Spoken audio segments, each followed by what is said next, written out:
great to be here. I'm really pleased to be able to introduce Yasheng to you all, those of you who don't know him. I met him many years ago, I think in the 1990s in Beijing, at a wedding that took place at least partly at the Ming Tombs, in a very different era. I used to think of the 1990s in China as they weren't doing a free market economy, they were doing a free-for-all economy. And Yasheng was then a young professor at Harvard who brought a deep personal understanding of China's tumultuous political past to his thinking about China's approach to business and economic growth. It was a time when there was sort of boundless optimism about China's future, and Yasheng somehow disciplined his thinking everywhere with realism about the nature of both the ruling Communist Party and Chinese culture. That realism and insight, I think, has defined all his subsequent writing, and I never sat through one of his classes, but I'm sure in all his classes he's probably the same. He also is a person, by the way, of great dry humor, you'll see. His book is full of wit. He's written deeply on China's economy and market, and tonight we're going to talk about his latest book, The Rise and Fall of the East, which actually came out, he just told me, at the end of 2023. So I was thinking of starting with a pop quiz to see who among you knew what the East, the mnemonic was, what it stood for, but I'll tell you, it stands for, E is for exams, A is for autocracy, S for stability, and T for technology. The ingredients, he argues, for the success of China in recent decades, and perhaps the elements that will lead to its future decline. So before we get to that, I thought just to sort of give you some sense of who Yasheng is, and because I think it's relevant to what you're writing about, could you just talk a little bit, start talking a little bit about your experience and how you made the transition actually from China to the US? Because you were one of the first generation of people after the Cultural Revolution to study here. There were probably only a handful of Chinese students in the US compared to the hundreds of thousands there are now. And I wonder like how you came here and how you're coming to this country and seeing it from the US perspective has sort of informed what you've written. Yeah, thank you, Marcus. We did meet at a wedding, not my wedding, wasn't yours either. And 1990s feels decades away from today, and my book goes back even earlier to 6th century.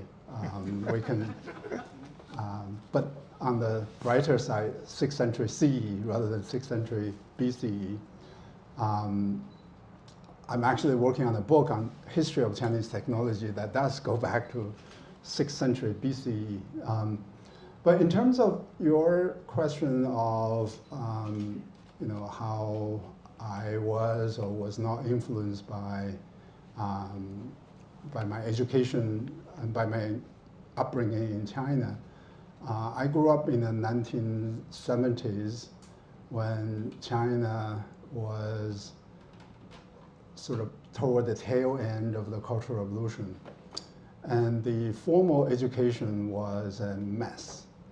And the schools were not functioning, the teachers were not teaching, and on some subject matters, the teachers probably knew less than the students, and given how they selected the teachers. But fortunately for me, I grew up in an intellectual family, and we had a lot of books. So I read a lot of books. I still keep the book notes that I wrote down at that time. Every time I was looking at them. Last year, it so happened I spent a year in Washington, D.C., so I had to pack my house, and then I saw the notebooks that I created when I was a young person, very young, and I was very impressed with myself because I read so many books and wrote down like detailed reflections and all of that. I don't do that now, and I just don't have the time to do it. So that was both fortunate and unfortunate. Fortunate in the sense that I wasn't straitjacketed by official ideology, by formulaic education, and I could think on my own, I could explore things on my own, I could follow my curiosity and all of that. The downside of that was you didn't really get a real education, about physics, about math, about classical Chinese. So much of that I had to make up afterwards, and when I was in my 20s.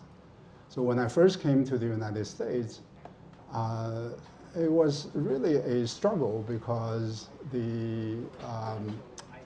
my English was poor and in most cases non-existent. But then I had to struggle in a high-powered place and had to take exams, and so I had to really work very hard. And also in the 1980s, you're right, I was one of the first generation of Chinese students who came to America after the US and China reestablished their diplomatic relationship. But I wasn't first. I was probably the third cohort. And one thing I found out during the research for this book was that the educational exchanges, China's sort of globalization of human capital, happened very early on. So China began to send students to America before the two countries formally established diplomatic relationship. And China signed a science and technology collaboration agreement with France, with Germany, before 1978, before 1979. So China was always very aggressive in human capital aspect. And so I didn't really pay attention to that until much later when I began to reflect on how this country could grow so fast, could manufacture so many products, how it could scale technology. You can look at, like many economists do, institutions and economic system, political system. But if we ignore the role of human capital, we don't really have a complete explanation. And the human capital in the long run, not just in the short run, created by, say, Mao Zedong during the PRC period. So you have to go way back. So this idea came to me much, much later. I'd never thought about the Keju exam, which was the civil service exam China invented in, well, I should be precise. The concept of exam was invented even long before they formalized the system in 6th century. So there's archaeological evidence to suggest that during the sort of 5th century BCE, 6th century BCE, there were already communications about the concept of the exam, right? So if you think about this, this is really incredible. And if you look at how the Western civilization developed, if you go to Rome, you see the Colosseum, gladiators, battles, military conflicts. So the currency of promotion was through the capability on the battleground, right? And you can actually directly observe that outcome if the gladiators fought with each other, if the general won the war on won the battle on the battleground. But the exam to get into your head, that is not directly observable. So it has to be constructed. So if you think about this institution, it is actually a remarkable institution, right? Because it's not that obvious that, that you can devise something to extract information from your head. So going a little bit back to your question, so this is jumping ahead. I was terrible at exams. And Did you not have to take an exam to get to the U.S.? So basically at that time, so I went to Harvard. They devised. Oh, that was so that Yeah, didn't so require, there was no. No, I came to DEI bar. for sure, right? So, well, I mean, I did come to DEI. It was the ultimate affirmative action because Harvard wanted to recruit students from China to study social science and humanities. The students they were receiving from China, or they were all like PhD students in physical sciences. So Harvard has always emphasized its humanities and social sciences. And so they actually went to China to recruit students specifically to study social sciences or humanities. So they had to devise a recruiting method, mostly first through a rather simple written test, and then a series of very much like Keju, the oral examinations and interviews, because they recognized China then didn't have much English, didn't have much SAT, things like that. So that's how I came, and it was an incredible experience because we really knew nothing about America. Unlike young people in China now, they watch TV, they know something about America. I knew nothing. The first time I saw a highway, actually the first time I was in an airplane was flying to America. I was never in an airplane before, and the first time I saw a highway was from Boston Logan Airport to Cambridge. I never saw a highway in my whole life, and never had an ice cream, and that was actually my highlight, having ice cream. So, there's something poignant about the fact that China had fallen so far behind the West, sort of in a self-imposed way, I guess, that somebody as thoughtful and curious about the world as you were could come here and be unaware of all these things. Yeah. But let me take you, since your book is really, his book, if you haven't read it, and I know you've all read it because it came out in 2023, but if you haven't read it, you do a beautiful job of showing China's trajectory from really, I think the first chapter, the first page, maybe the first paragraph, you start in the Qin Dynasty, kind of predictable. And you talk about saying how that you say the Qin Dynasty gave birth to political China. And you start from there and you just do a thread right through. And I wonder if you could start us there and talk about why you started there and what are the through lines, and maybe start talking a little about East. So the Qin Dynasty is viewed by historians legitimately as the founding of political China. It was one-party system with no term limit, and standardized. As it is today. Yeah. There were some changes in between. There were some changes in between, yeah.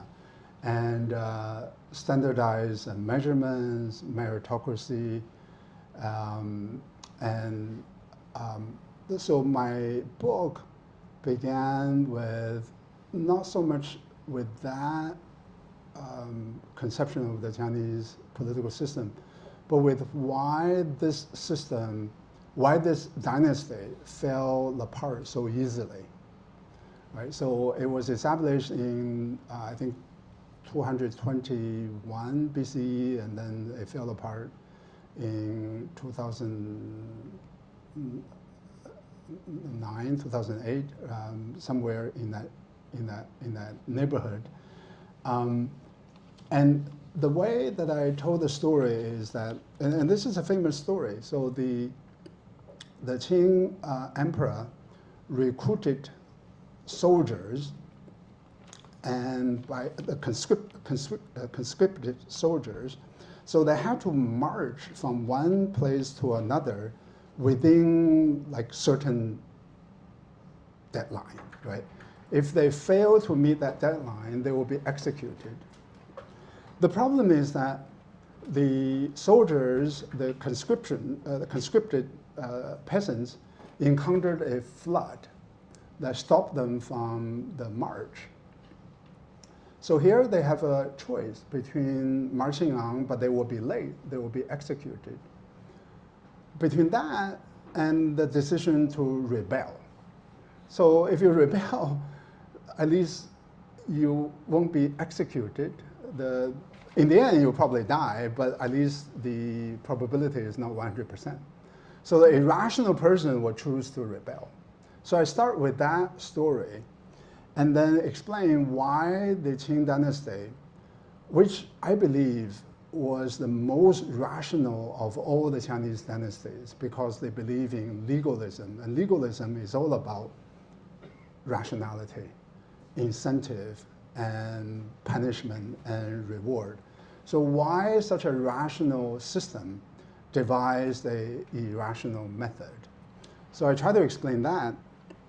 And the way to explain that is the following, which is that the Qing dynasty started out in the northwestern region of China, which was a dry, arid region of China.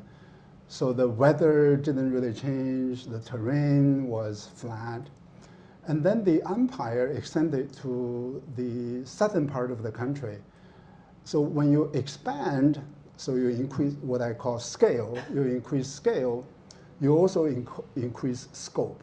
You have more differences and diversity in weather conditions, in terrain conditions, and things like that. So when they devised that rule, they never took into account this difference between ruling a small territory vis-a-vis ruling over a large territory. So that's really, to me, the way to explain the decision that they made to create that rule. So throughout the book, I sort of describe this trade-off between scale and the scope, right? Can you explain that? Scale and scope are key to the book, but I think just explaining what you mean by those things. Yeah, so in economics, we distinguish between scale economics and scope economics. Scale economy is basically once you produce many same products, the unit cost will fall, right? You get better at it and you get more specialized. So you benefit from scale economy. So the emphasis there is on homogeneity, the same, right? You produce same nails, right? At a massive volume, and you get better at it, and the cost will fall. Scope economy is about how to utilize some common input to produce different products. Right? You produce books, but you also produce noodles. Somehow there's something in common between the two.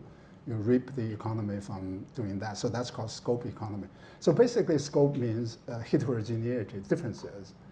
So my argument in the book is that a country typically succeeds when that country manages both the scale conditions right and the scope conditions right. You have to have both. So there's a trade-off, right? So sometimes you are very good at scale, then you lose the scope. Sometimes you are very good at scope, you lose the scale. Can you give us examples of other countries where sure. in the scale and scope? So I would argue China is very good at scale, right? So one opinion, one party, one ideology. So I use that going beyond economics to apply to society, to political system.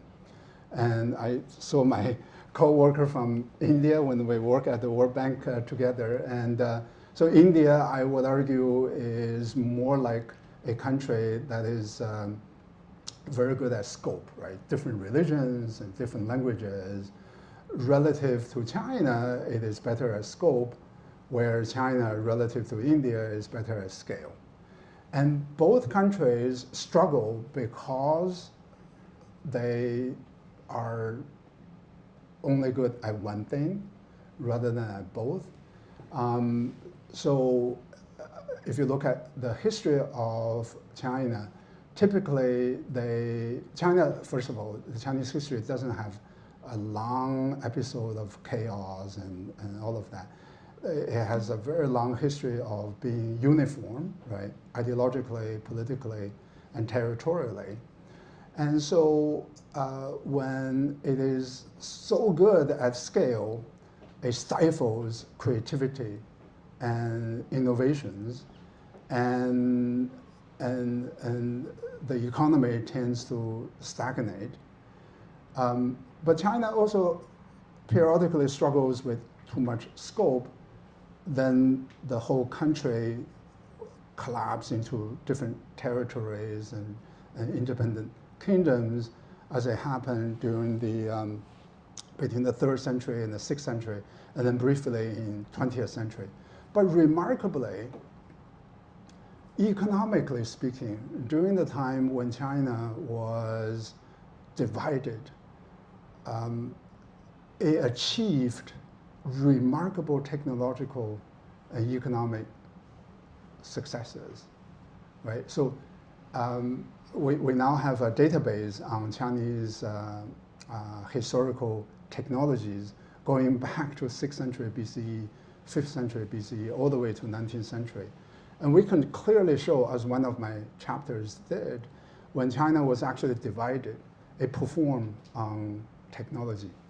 But is that because of competition among because of different entities? Because of competition, also because to use a term that is a cliche, freedom. So you can pursue your interests more freely. You have more freedom to do what you want, and also there's more exchange of ideas. But there's a downside to that. The downside to that is that there's also a high level of violence, and there's a high level of political instability. So even though they were good at creating technologies, they were not able to deploy technologies for productive applications. Yes, you have creativity, but you don't have the applications and the deployment. So in the end, it didn't really pay off in a narrow sense. So my own view is that any country, whether it's China, India, Africa, African countries, or the United States, needs to get this trade-off right. Many people, for example, criticize democracy for having too much scope, right? Too many different points of views and too many voters wanting different things from the government, and too many religions and too many languages. I share some of that criticism, but I also point out that a well-run democracy has a way to scale as well. For example, if you look at the United States, I believe that the federal bureaucracy is one of the most instrumental, important instruments to scale knowledge, to scale policy, right? So, because federal bureaucracy is relatively independent from politics. The Federal Reserve is Was. Yeah, was. Okay, so my concern about the current administration is that a democracy already has plenty of scope. The primary thing we need to think about in this country is how to increase scale. Whereas in China, if I were sitting in Beijing having this conversation with you, I would argue the primary goal for that country is to think about scope. Because you already have a lot of scale now, you need more of scope. And we can come back to Xi Jinping and all of that later on this scale and scope dilemma. So the thing I worry the most about what is going on in Washington, D.C. is that democracy desperately needs scale. And cutting down on federal bureaucracy, which is a repository of knowledge and expertise and professional independence, is going to hurt that scale. And so all you have is scope, other than maybe personal charisma and autocracy. I think that's a prescription for disaster. Okay. Let me take you back in history.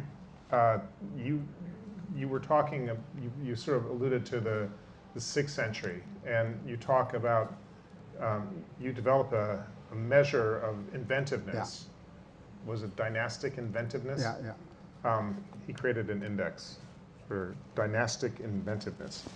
And you show that China's creativity boom really started declining in the 6th century after, I guess, the scope side started losing out to the scale side. And the critical moment, you attribute it to Yi. To Sui dynasty. That was like 15 minutes long dynasty. Yeah. And 13 minutes. Yeah. and could you talk a little bit about what happened there, and what did we learn? So the famous dynasties in China are like Qing dynasty, the founding dynasty, and then the Han dynasty, Tang dynasty, Song dynasty.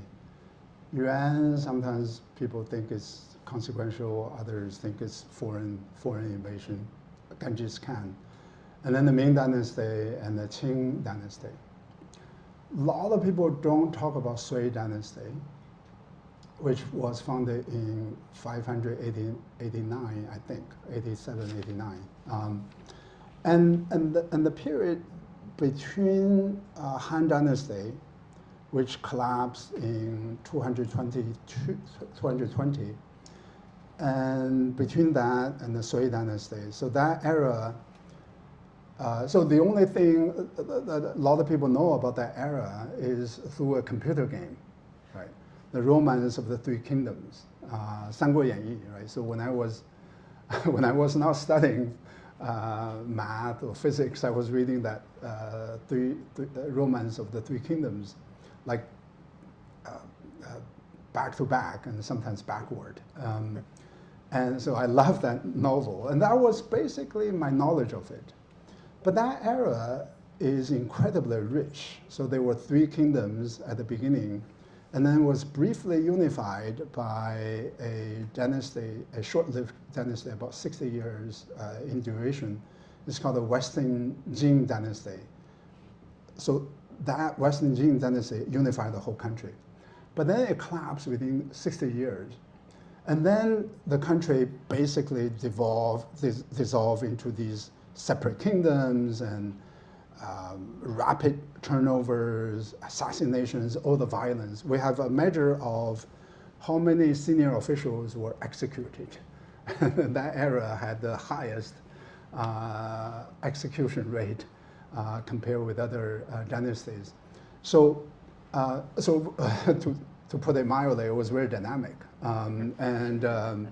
But then it was also an interesting period when the intellectuals began to speak out, and they began to gain independence from the official ideology that was Confucianism. So there was a pure pursuit of knowledge, very rare in Chinese history, not for any pragmatic purposes, not for any material goals, but for the knowledge itself. So they developed this conversational style to exchange ideas with each other. They were very abstract, debating about existence vis-a-vis non-existence and things like that. So it was the most intellectually developed era of China by far, even compared with later time.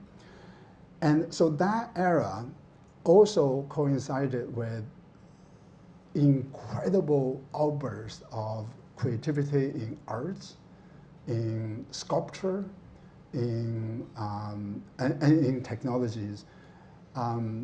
Chinese mathematicians made important advancements during that era, right? So most historians don't pay attention to that because historians are trained to think about unified China.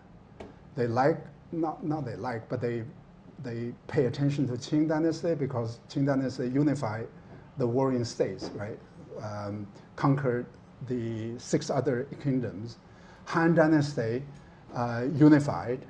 Tang Dynasty, of course, right? Song Dynasty and Ming Dynasty and Qing Dynasty.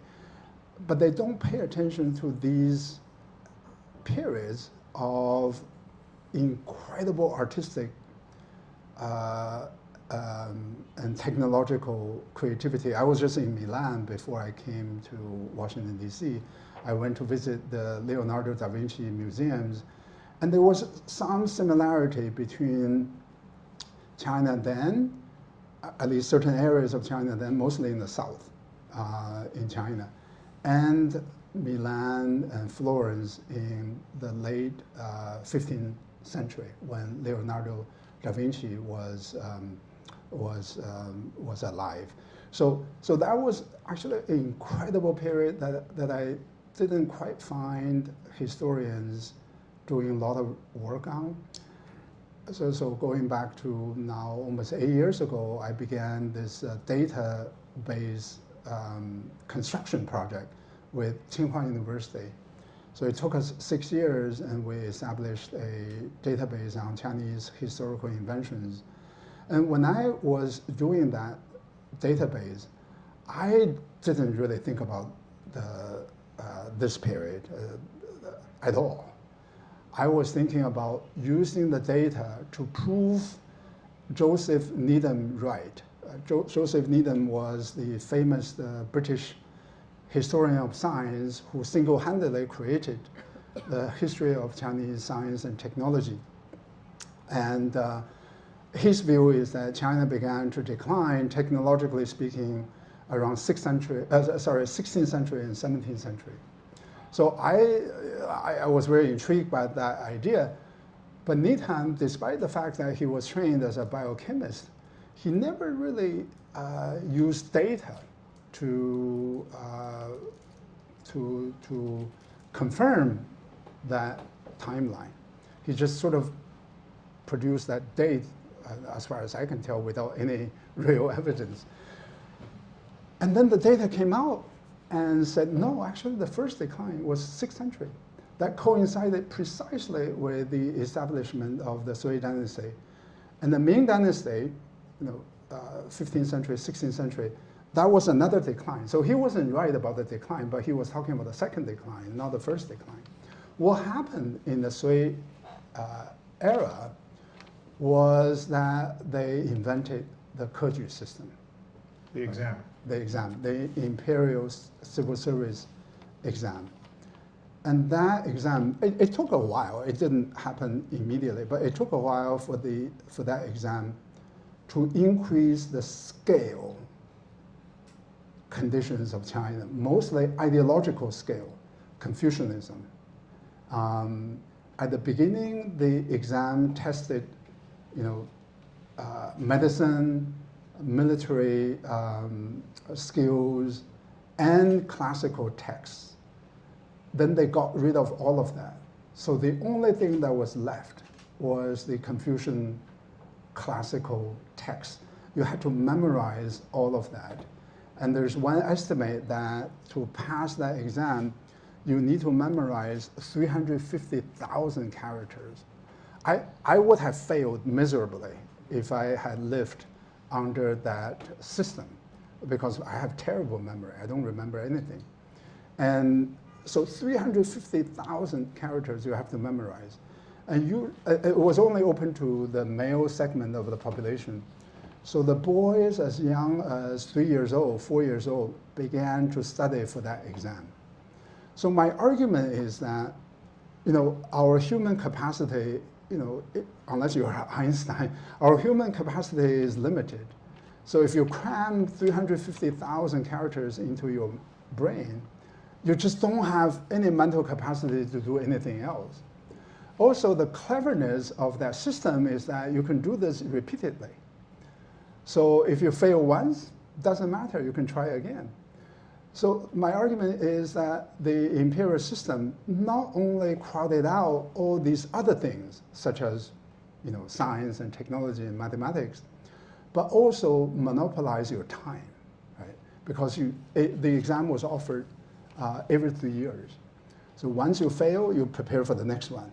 So in our database, the youngest person who, this is in the Ming Dynasty, the youngest person who passed the exam was 13 years old, so he was a genius.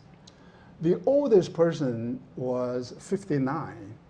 So remember, this is Ming Dynasty. The average life expectancy in the Ming Dynasty was probably like 40s or late 30s. So this guy already outperformed his average life expectancy. And then he became a higher level official. Unfortunately, the life expectancy then was short, so he died like 3 years later or 5 years later. So the exam glory only lasted for 3 years or 5 years. Fulfilled his dream. Well, so he has something to boast about to his grandchildren. But the effect of that was that you just killed all your creativity. You killed curiosity, which was incredibly detrimental to technology. So people talk about this, even today, people talk about China as a meritocratic system. Yeah. And I used to think, that there was when I lived in China, at that point you didn't have a princeling running the country. It was always, sort of a Horatio Alger place. Most people who ran companies, most people who were senior academics, people in government, they were all sort of self-made. But Yeah. but there's a huge difference, and you talk about this in your book, between meritocratic as we define it here and meritocratic as it was developed starting in the Sui dynasty. Yeah, so the Chinese meritocracy is and was heavily metric-based. That system works if the metrics are well designed, right? If the metrics roughly match with the desirable social, economic outcomes that you want the country to have. And so in the history, it was the exam performance. But if the exam performance was measured in terms of, maybe classical texts, but also medicine and others, then the kind of human capital that you promote is probably the right type of human capital. But the problem is that they narrow down the human capital channel to just this one thing, right? The Confucian ideology. And also Confucian ideology in a very specific way, because the Song Dynasty philosopher Zhu Xi came up with his own interpretation of Confucianism. It was an extremely narrow interpretation of Confucianism. And then after the Song Dynasty, that was tested. Not even the original Confucianism, which was a little bit ambiguous and broad, but this very narrowed down version, very, very hardcore interpretation of Confucianism was tested.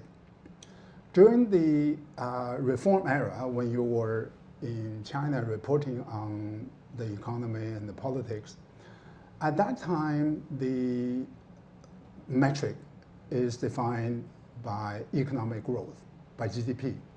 We can criticize GDP, but my point in the book is that a top-down system, when it is going to be run like a meritocracy, has to rely on some metrics.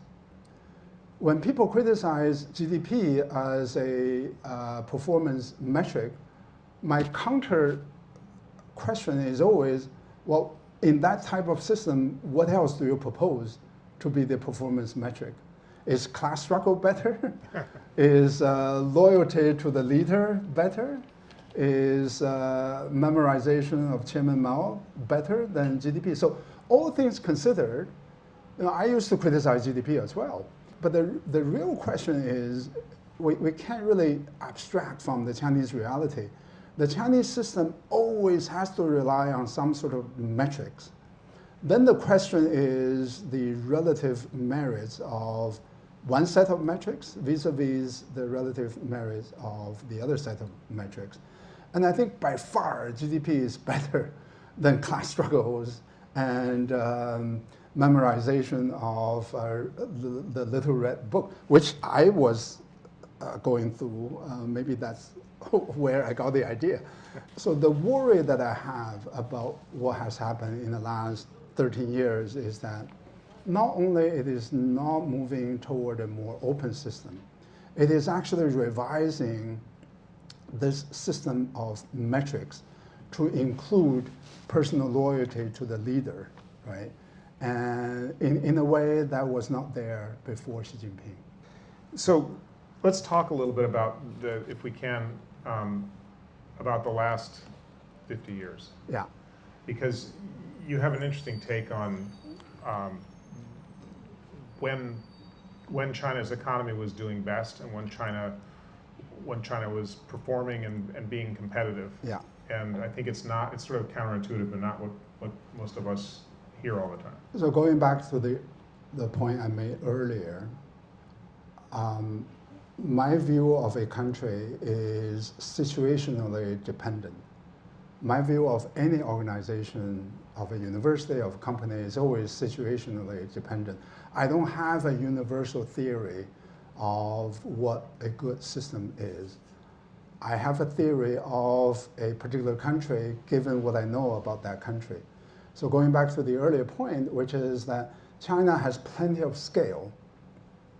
To get the trade-off right between scale and scope, the country needs more scope, which means more economic opening, more political opening, and or if you don't want to open the politics, then you better open a lot more on the economy side, right? So I use that way of thinking to explain the successes of China during the first 30 years of the reforms. And during that 30 years, there's also a more specific breakdown, which is the first 10 years in the 1980s as compared with the period that came after 1989, the Tiananmen. So this is something that has now become more known now among Western observers of China, which is that 1980s was the most liberal period in the reform era. Before, a lot of people thought that, in the 1980s, people were riding bicycles and there are no cars running on the streets, and China was very closed. I think it was closed in a sort of economic way, not a lot of foreign direct investment, not a lot of foreign trade. But politically and ideologically speaking, China was actually the most open in the 1980s. When the government was more open, it was also more tolerant of preferences of the citizens. So if you look at the policy objectives of the 1980s, they maximize employment and the income growth of the Chinese people, rather than simply GDP. So I have another book coming out at the beginning of next year that has more data than this one. So I will use a elasticity measure to measure how responsive the income growth of the Chinese people to the growth of the GDP. It turns out 1980s has the highest responsiveness for each 1% growth rate of the GDP at that time. The average income of the people, right? So this is a very people-centric way of looking at things. The average income growth of the Chinese people is 1.36. Right? In the 1990s, it collapsed to 0.7. Under Hu Jintao, it went back a little bit, 0.8. Under Xi, it was about 0.8, 0.9. Nowhere near to the 1980s. Right? when the politics then was much more open, when the intellectual environment then was much more open.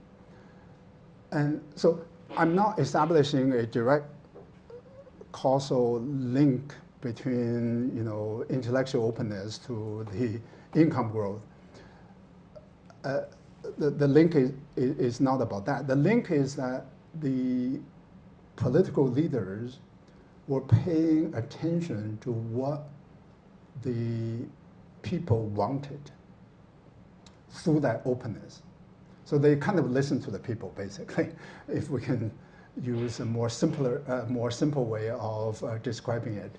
And they tended to think that if a government policy runs into opposition, it must be the case that the government policy is wrong rather than the fact that people are wrong. So let me be specific. In 1983, they launched an ideological campaign known as anti-spiritual pollution campaign. It lasted 28 days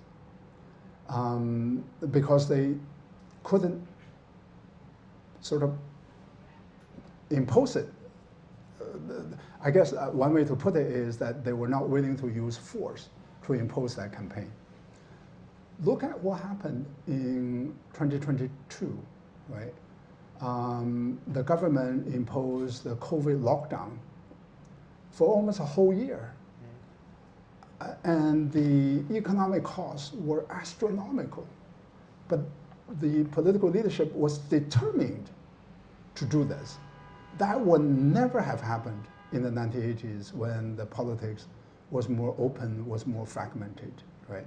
So the linkage is really between the political leaders more attentive to what the society wants and this growth patterns. And by the way, in the 1980s, the GDP growth rate was as impressive as the later decades. So you didn't really sacrifice the economy, but yet you achieve a better distribution of the income.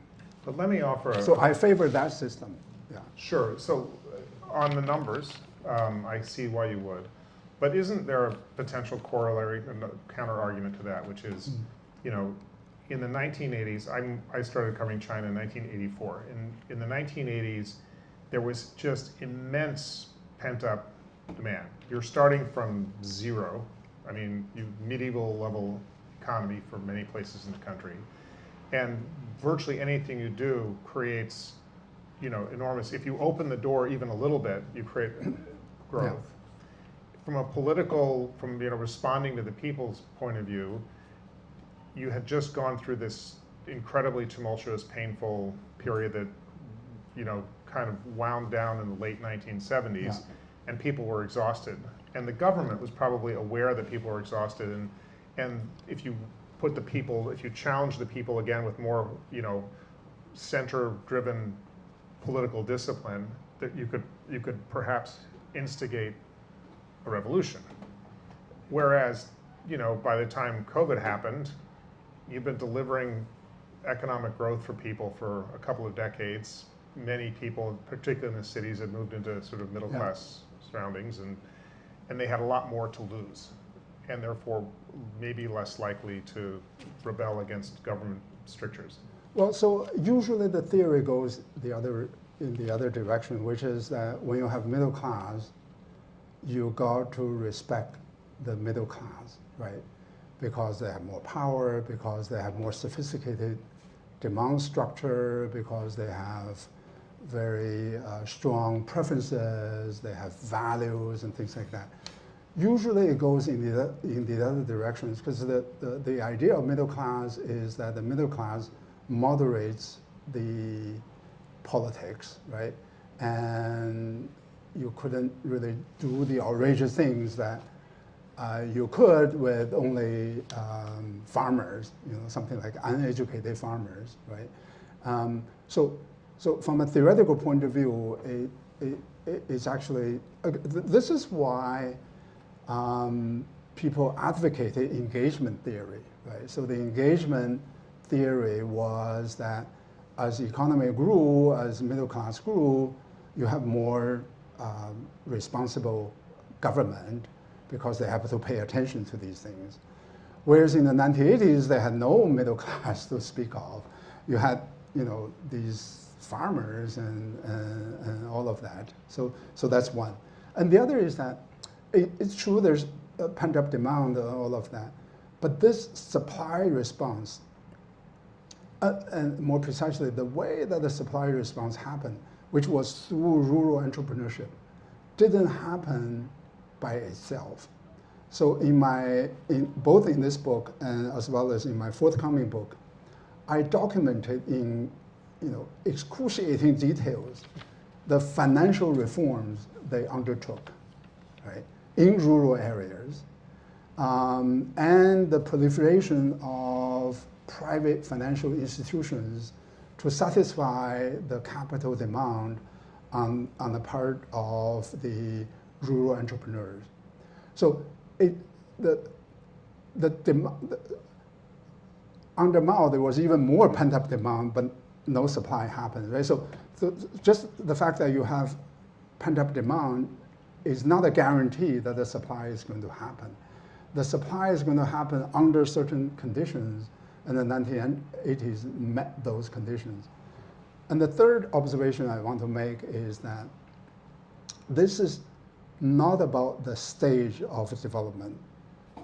In my research, I can see a clear impact of the decision of the policymakers after 1989 to close down many of these financial experiments in the countryside. We have done statistical analysis. The rural income dropped immediately, closely correlated with the access to finance. So this is not something that happened over a long period of time. It happened immediately, and driven by specific policy decisions. So I think there's definitely, whether or not my explanation explains everything, I don't claim that. But I think not to recognize the changes in the development strategy after 1989 is a mistake. So let me ask one last question, and I'm going to open it up to you guys for questions. It seems like what you're suggesting then, to put it in the framework that you're using, the scale versus scope framework, Yeah. that the period after Tiananmen Square was a sort of push to scale, that homogenization is the primary objective. Xi Jinping, I think, he's not particularly content to have peripheral populations that are not homogenized, Yeah. for example. And so we're now in a period of through scaling, through homogenization, but giving up on scope to some degree. Yeah. And therefore, your argument would be that China's prospects going forward are somewhat limited. Yeah. So now we're talking about Chinese economy today. And Chinese economy today is fascinating in the following sense. You can make the argument that China has achieved quite a bit of technological successes, right? DeepSeek, EV, and solar, and all of that. On the other hand, the economy is struggling, as we all know. I'm never the one to take the Chinese official data literally. Academics have done research to show that Chinese official GDP data are overstated. There's a paper by a Chicago University professor that shows that if you compare the what is known as city light data with the official GDP data, and he looked at 179 countries, and what he found is that autocracies tend to have the biggest gap right? Their official data tend to overstate the estimates based on the lighting data. And China has the biggest gap of all the autocracies. So there we're talking about 30% overstatement. Whether or not we believe that or not, that's a separate issue. But during the last 2 years, I think the gap has increased to multiples, not just 30%, not just 10%. So the official data are that 2023, 5%, 2024, 5.2%. Independent estimates come out for 2023 roughly 1.5%, and for 2024 2.4, 2.5%.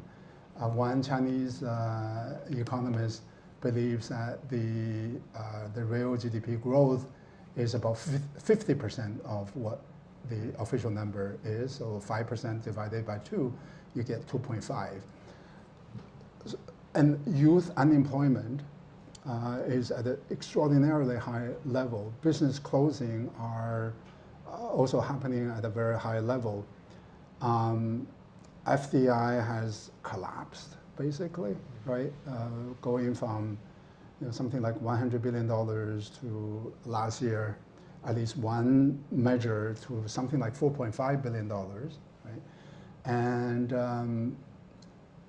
so it's an interesting time when you have technological power without the economic